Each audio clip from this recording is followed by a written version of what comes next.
There is a huge amount of concern, some justifiable, I would imagine, over the changes that are going to be made to our airspace as a function of more and more involvement of unmanned autonomous vehicles, everything from the little hobby drone all the way up to mammoth cargo lifters and things that'll be happening, and it's an amazing proposition. Well, a lot of people, they object to that. They don't like the idea. What they don't realize is, and I happen to be, John McCain, American hero, has been the chairman of the Senate Armed Services Committee since I've been the acting chairman since his illness, and he hasn't been there since January. And so we put together the Defense Authorization Bill. That's a very prominent part of it. You got to keep in mind, we were forced to use drones because our enemies are using drones. You can't just say, well, this is unpopular in the United States. Now, we have other things that I've worked with drones. For example, oil companies have pipelines. It's an ideal application for that. Yeah, they have to go beyond line of sight and all that. So there are exceptions. But then there are the airspace problems that you refer to, and that's something that it happens. These are taking place in a committee in the United States Senate called the Commerce Committee. I'm on that committee, and we are dealing with that issue today. And so we want the input, and this is a good place to get it, of problems as to how is that going to adversely affect, in this case, general aviation, and then business and industry, like those industries that we're already dealing with on this. So we don't have the solution yet, but we're on it. We recognize it's here to stay. We want it to stay. We got to stay competitive, but we have to also be sensitive to airspace needs. One of the entry levels for all of aviation, I'm sure you must have come up this way, I certainly did, was model airplanes. And the problem with the proliferation of the hobby drones and some of the folks that are getting these long before they understand what it is that they have and how to fly them and so forth, is an attempt to control or restrict all of model aviation based on the teething pains we're seeing with model drones. What do we do about preserving such a great American pastime and, more important, a stepping stone to real aviation? Okay, the answer is really pretty simple. What I like to do every time we have something coming up where we have to get in my case, the United States Senate, a majority of people, I'd like to be able to call, and I do. A third-class medical issue is a good example. We had some people saying, no, we don't want to do this. They need to have all this examination and all of this.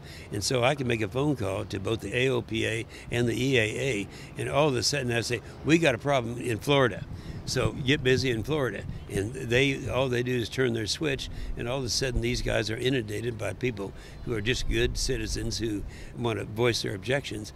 And I can tell you that's very effective. You can do the same thing as these issues come up. And they're going to come up, new issues on drones.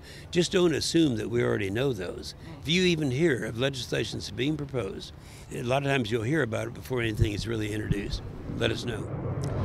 There's been a lot said that the best days of aviation are over, that we're not in the best of shape, that, you know, the pilot start issue, the pilot population, what it was, what it is, and so forth. The thing that seems to be emerging, especially with unmanned technologies and a lot of other things coming to the fore, that aviation can be rebuilt, regenerated, great again, so to speak, but it's going to be different.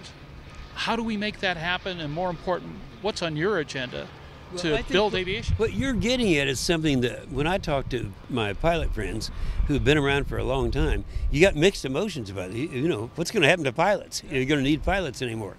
General aviation obviously will. That's going to continue. And the reason I would say it's already on the upswing is for three things we've already talked about. One is we're getting youth involved in aviation. They never have done this before. And it's having the results. As I said, it's already increased the aviation population by 25,000 pilots just because of these things that we're changing. Secondly, allowing people to stay in longer through the third-class medical reform, that's a big thing.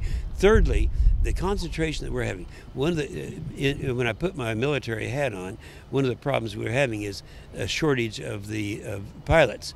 And the reason is, during the 8 years of Obama, in the starvation period, we weren't allowing our pilots to fly enough, and they say, look, I joined the Air Force, or I joined the Navy because I want to fly, and I'm not able to fly the hours that we want to do. So they go to the airlines. That is what is already changed. A combination of those four things are already approaching the problem you're talking about. I think you're looking at the far out, distant future, but I see this, at my age, I look at a year at a time. Right now, we're on a roll. I hear you.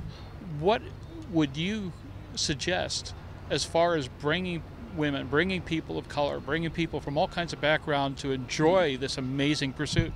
I think the main thing is exactly what we're doing right now, getting into the schools, getting into youth programs that have already been promoted and are working now. So I think we're getting into that. We needed more people out there. There's this perception in the United States Senate that we don't need to do anything for aviation, they're all fat cats. Well, we need to get rid of that. I've been trying to get people out here who've never been to Oshkosh just to see what the population is out there. And these are the great Americans that are out there. A lot of them are not wealthy. They're middle class. They do things, but they have a lot of them are single issue people.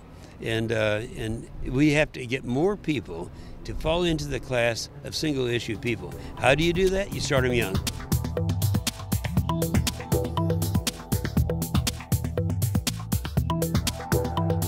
Aero-TV is brought to you by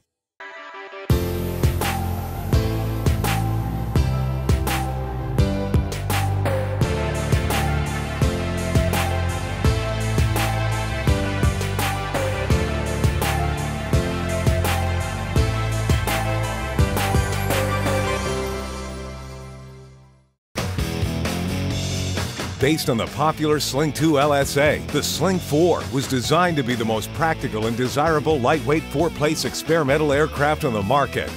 Find out more about this 115 horsepower turbocharged airplane at airplanefactory.com.